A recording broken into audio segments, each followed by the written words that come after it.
Stretch out the dreams from my mind. Granny's got the scoop, let's unwind. Birds are chirping, singing their tune. Mystery of the day coming soon. Cup of tea and a buttered scone. Start the day, we're never alone. Good morning, rise and shine. Granny's here with stories so fine.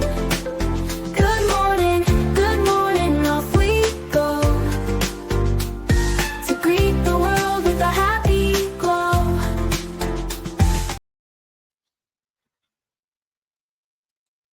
Good morning, everybody. I hope everyone's having a wonderful day so far. Grab your coffee, your tea, your cappuccino, your espresso, your juice, whatever it is you drink in the morning. We are going to get started with Spotlight on the Missing with Granny. Today, we are talking about Camilla Jane Cortez Cruz. She's a 15-year-old young woman who disappeared just a few days ago on June 3rd, last seen in Arlington County, Virginia. She was last seen wearing a gold heart rose necklace. If anyone knows where she may be, anything about her disappearance, please call Arlington County Police or Sheriff's Department or 911. We need to bring our kids home. They're important. Today we are talking about another missing young man, actually another missing autistic young man, Jonathan Hoang. He is 21 years old. Jonathan, his family is crying out for help, guys. He does not know his own address. They don't believe that he will find his way home unless he has help. He was often at the center of lighthearted moments in his family's home, especially during birthdays. But he's 21, he's diagnosed with autism, and his social circle doesn't extend past his tight-knit family. His father, Tao Hang, said the young adult mainly walks in the area around the home. He really doesn't socialize much. He does his daily walk every day from our house up to the school bus stop and back. He said it's about a mile round trip, and he does that about 3 to 6 times a day. I just want to share my screen with you so that you guys can see some of the pictures that the family did share. So here was the first one. Then we have this cute picture of him. Bah humbug. Look at how cute. Yeah. So those are some pictures of Jonathan. He did require extra support since childhood. He had aides to help him at school and comforting routines to help him de-stress at home in Arlington, Washington, which is just north of Seattle. He's not capable of doing things like preparing and cooking himself a meal or going to a store and following a shopping list, getting groceries, and then paying for it with cash. He wouldn't have the executive functioning for that. Sometimes people with autism do run off and disappear, but Hoang was never one of them. He kept to a routine and he asked permission to do most anything, with whether it's going for a walk or even to get a drink of water. So his bedtime is usually at 7:30 on Sunday, and his wife, he was already missing on March 30th, 2025. I was already at work, and then my wife called about 6:38 and said, "Hey, did you take Jonathan to school?" She sounded frightened and said, "He's missing. I can't find him anywhere. Should I call the police?" Yes, call the police. So another case of a child, well, not a child, he's a 21-year-old young man, but is autistic. Gone missing in the middle of the night, guys. I want to play all credit to News Nation. Jonathan Hoang, a young man from Washington State. He has autism and left home without his comforting coat, the money from his piggy bank, and his cell phone. The 21-year-old's family is hoping that even though he doesn't know his own address, he will somehow find his way back to them. A mother's lonely vigil, waiting for her only son. It's kind of sad. If there's a lighthearted moment in the Hoang house, especially one involving a birthday, Oh, you spit all over. middle child Jonathan is in the middle of it. Can I blow out the candles from my hand now? Okay. It's not working. You gotta lick the candle. There. Diagnosed with autism, the 21-year-old circle doesn't extend past his tight-knit family. He really doesn't socialize much. He does his daily walk every day from our house up to the school bus stop and come back. As a young boy, and even as he grew, Jonathan needed extra support. What are you doing, Johnny? Aides to help him at school. Yeah, but what else are you doing? You are. Yeah, that's right. And you're laminating. And comforting routines to de-stress at his home in Arlington, north of Seattle. He's not capable of doing things like cooking himself a meal or going to a store. Some people with autism do run off, but not Jonathan. He keeps to a routine and he asks for permission to do most anything, whether it's going for a walk or even to get a drink of water.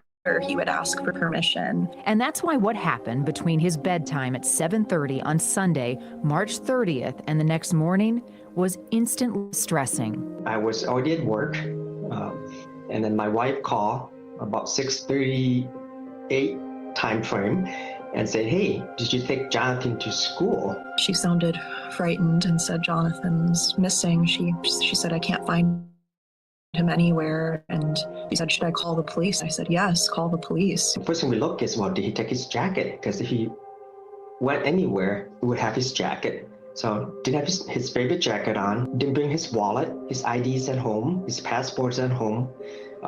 He has cash that he saved on his little piggy bank. That's all here. The family found a lower level door unlocked, his mom's gardening shoes missing, along with Jonathan's iPad. That was another thing that made me really sick when my mom told me, because a lot of people with autism use iPads to self-regulate, but he never took that iPad out of the house. I don't do these interviews. I've turned down several before this one. The Hoang family's private investigator shares their growing concern about the commitment deputies are making to the case. The only reason I'm doing this is because I see no other way to actually get, the attention that this case needs. The sheriff's office has multiple postings and alerts detailing an extensive 6-day effort involving 150 searchers, drones, a helicopter, and canine teams. I don't see why it's not in the realm of possibility this could be a criminal investigation. In a tense, nearly 2-hour meeting with the sheriff and her team, the family pushed to get Jonathan's digital trail preserved. They say his iPad connected to the network once, days after he went missing. The person who's in possession of the iPad know where Jonathan is, or they have information that needs to be investigated. The sheriff's office says the lead detective spoke to an Apple rep who could not confirm a login or any activity from the iPad. One of your deputies or sheriffs told my mother, "Oh, he can go off and start a new life if he wants, and he'll probably come home with a wife and 2 kids and a beard, and you'll have a good laugh about it." The community taking the Hoang family's pain quite seriously, fanning out in search parties, posting flyers. One of our families here in our community. I can't believe that a deputy would say that to a family member. That is just rude. That a deputy would say something like that to a family member. I can't even. That's awful. Especially when they know their son, right? Now, is there a possibility that he is off, he's okay? Yes, it's happened before, right? but we don't know for sure, do we? Has had their son has been missing. And turning to faith. We're going to pray a prayer just to surround that family. This, the last video the family has of Jonathan, shows his routine walk, one he returned home safely from. For now, his family waits, for they know the young man who himself still waits eagerly for Santa each year would never leave the safety of his home. Someone had to have taken him, and someone had to have told him he needed to leave. We just want him back. And our world is just shattered without him. Joining us now is Jonathan's father, Tao Hoang. Thank you so much for being with us. Every one of the missing cases that we cover, Tao, breaks my heart. But when someone is vulnerable, like Jonathan is, I think that it creates a sense of urgency among all of us that we want to bring him home safely to you as soon as possible. What do you want people to know about your son and how they can help in your guys' search? Jonathan is very gullible, very trusting, and he can't do things by himself. So to help him, if anyone sees him, you ask for his name and ask if he needs help. We have a lot of tips from witnesses that said they've seen him, but really don't get the detail needed to confirm by the time law enforcement arrive. They cannot confirm that it was Jonathan or it was the wrong person. I guess the biggest takeaway here is that he's not capable of taking care of himself. He's in distress without his medication. And he would never leave his home, his safety zone, on his own without caution. Someone has really convince him, persuade him, and very likely through his iPad. That's the only device he used extensively throughout the day to self-regulate. And someone has groomed him to get him out of the house and then abducted him once they got their hands on him. So let's talk about the iPad and the digital clues that it might provide. We mentioned a moment ago there was a sign-on to the iPad at least once after he disappeared. Do you know where and what that entailed? Yes, my brother-in-law had called Apple technical support on behalf, stating that the iPad was stolen. So the technician at Apple went online to the database and found that the iPad was online briefly on April 2nd. They won't divulge privileged information about the device without a warrant or a subpoena because for privacy matters. But they did ask, it was the iPad 5th generation, the serial number, and it matches what Jonathan had at the time. Okay. So that information was passed on to the sheriff department. I know that's frustrating. It feels like that's a clue that you so desperately want to have, and some of the laws that preclude you from getting that. I did want to mention that prior to today, I had learned that Jonathan's parents never got guardianship over him.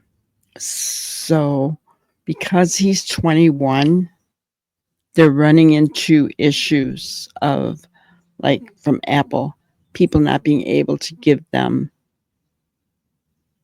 the information that they need, right? Because he is 21, even though he's not capable of taking care of himself. So I just want to encourage everybody out there, if you have children that are vulnerable, please go get guardianship over them, no matter how old they are. Does not matter, because in the case of an emergency or they go missing, that is an issue. I'm sure his parents never thought that that was going to happen, but you don't know. And looking back, then, this kind of thing happens, and that's sad. That's very sad.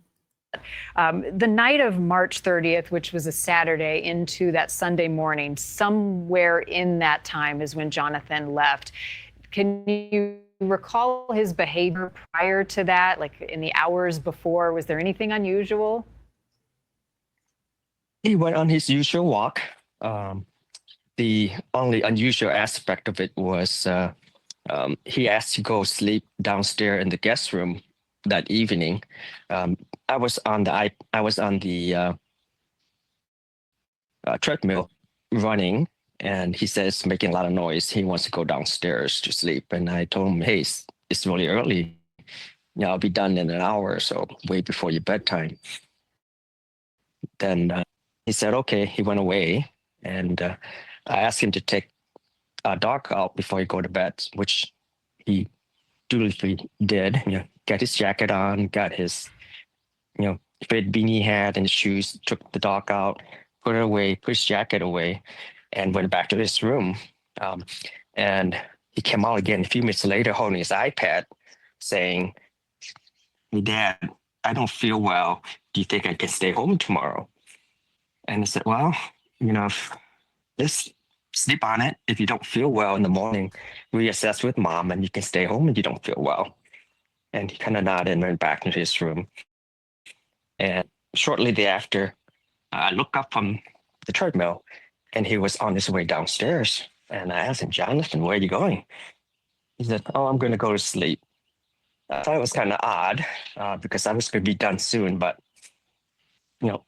it didn't occur to me that to ask him anything more. But I said, "Okay, have a good night, Jonathan." And he went downstairs, and that was the last time I saw him. Yeah. Well, there's no way anyone could have known. It seemed like a normal night. The sightings, Tao, that had been called in as tips, was he alone in any of these, even though it's tough to verify? Was he with anyone? Is there any helpful information in those calls? Unfortunately, most of the sightings were negative. Law enforcement arrived. It was somebody else. It was not him. There was one instance where somebody noticed he was potentially was him with someone else. Unfortunately, when they arrived at the location, he potentially him and the adults he was with were gone. And unfortunately, again, the security camera at that location was not functioning, so they didn't have any footage of it. So a lot of tips, I would say, probably thousands of tips has come in, but none of them had yielded any positive identification. As I'm reading about Jonathan's disappearance, I know you guys have had a lot of support from the Autism Foundation and that community because of Jonathan's diagnosis and some of the challenges that he faces. How have they helped in the searches so far, and also just raising awareness about your case so that people are out there talking about Jonathan and looking for him? Oh my goodness, the community and the public has been so supportive. I don't think we could have bear it without the support. People just went out, the family, friends, just group of people that goes out to put up flyers. They go out and search for him. People come over, neighbors come over and just sit with us. Sometimes it was really hard, just knowing that he's out there by himself.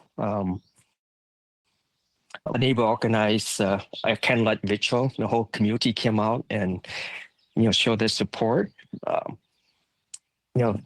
I can go on and on, but it was been phenomenal in terms of the physical presence. We have communication comes in from the public. GoFundMe, we didn't expect to get such a huge support. Originally we put requests in for $5,000 to get some help, to get a PI and some attorney's fees so we can get someone on board to help us since the sheriff department wasn't acting as a criminal investigation. But I think, we surpassed that within the first, the first night, and I think it's gone up to close to $50,000 already. So the public has been really helpful, and their support has helped us acquire the legal guardianship so that now I can advocate on his behalf. So with that, the attorney has been able to get a court order and a subpoena to Apple and Verizon to get him. That is incredible that he was able to get the legal guardianship. I am so happy to hear that. That makes a huge difference, guys. His digital data. Law enforcement declined to do that. They declined to issue letters of preservation that could have, his digital footprint, where he has been previous to his disappearance and afterwards. That is the key to finding him, is his digital footprint.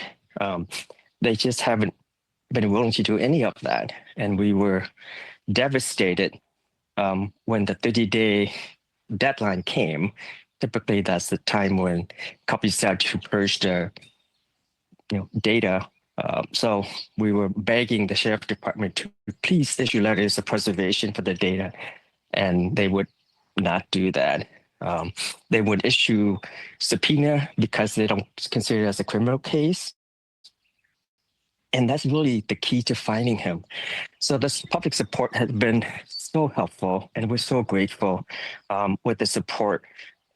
So the subpoena was served to Apple and Verizon last week, and for very helpful with that data. Now we can get more information to start tracing where he has been before he disappeared, and then where he could have been after he left. Because where he goes, his iPad would also track his location as he move around, even though it may not have the data, but Right. the location is always available. Well, it can also unlock if he was talking to anyone prior to him leaving on the 30th as well.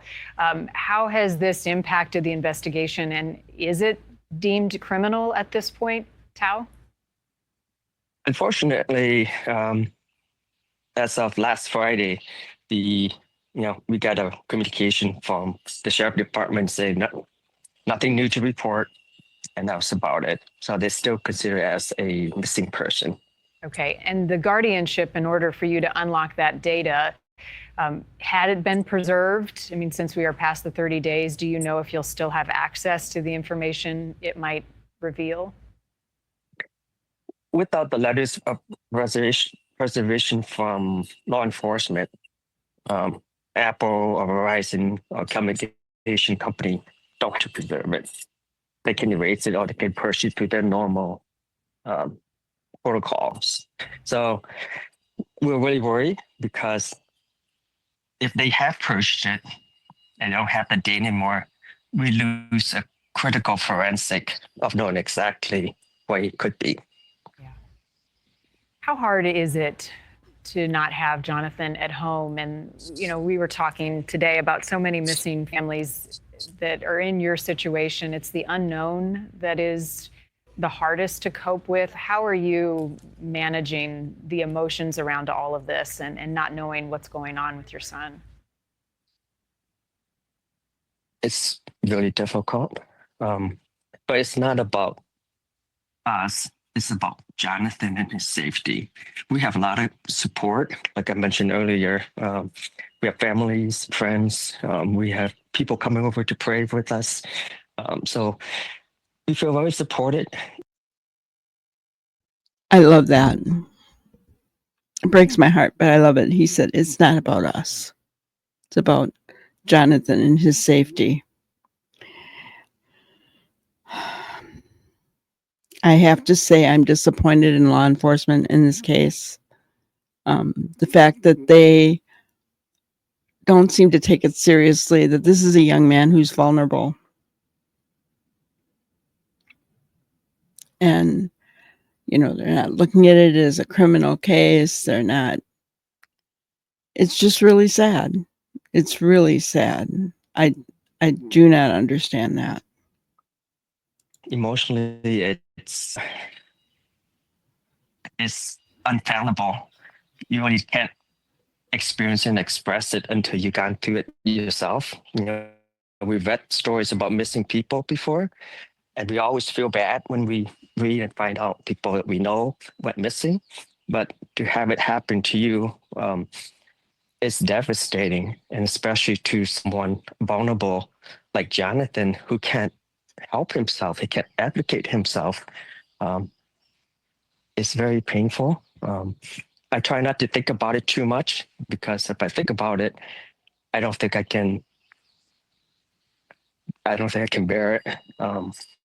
But we do have a lot of support, so that helps a lot.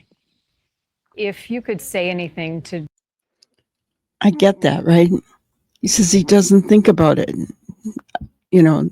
about himself and about the pain,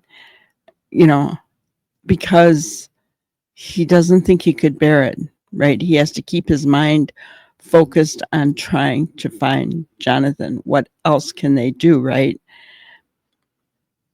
Makes sense, right? We have seen those moments, like in Seth Rogers' videos that he has done about his missing son, Sebastian Rogers. We have seen where those moments where he thinks about it and he sobs, guys, right?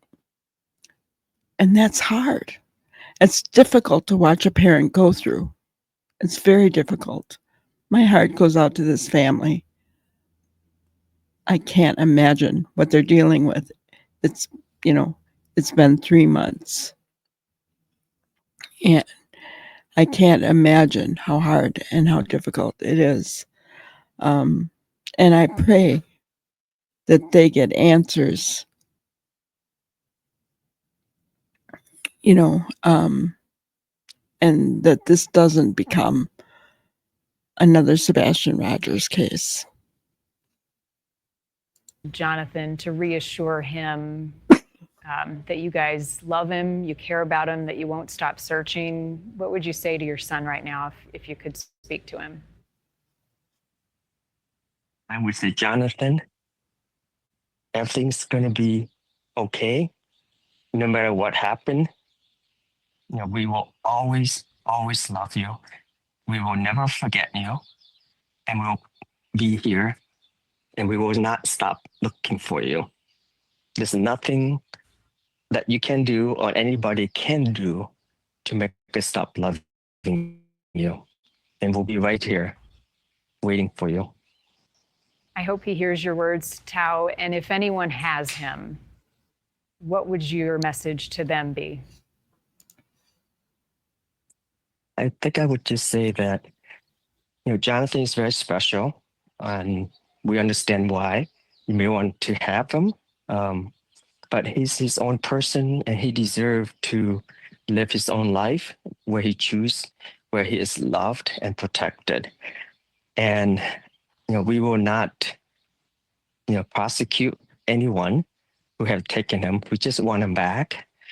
And people make mistakes. I make mistakes. It's okay. That's part of being a human being. We all make mistakes, and we grow and learn through it. It's natural.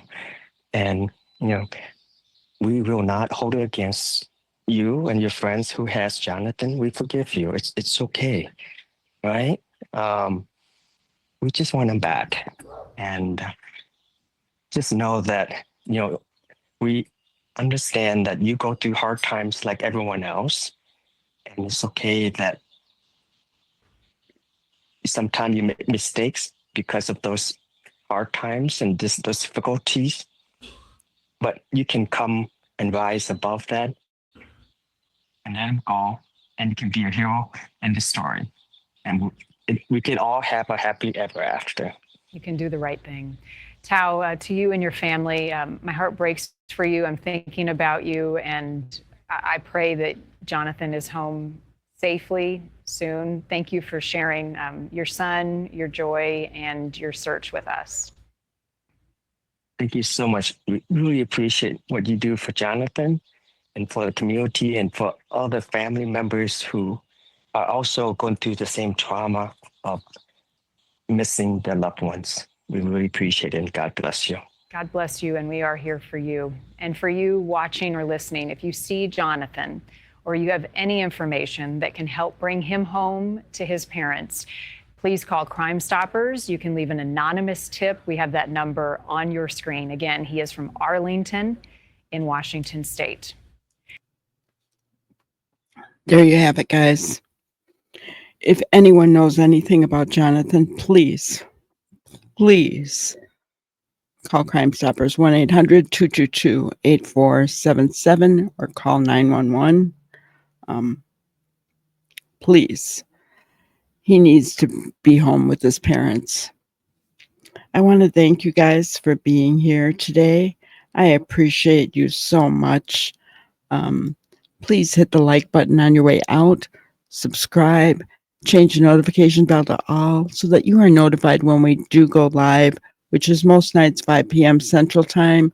We're building a great community, hate-free, drama-free. We'd love to have you there.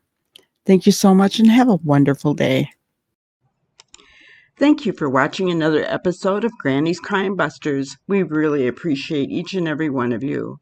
Don't forget to subscribe and like and even share the content.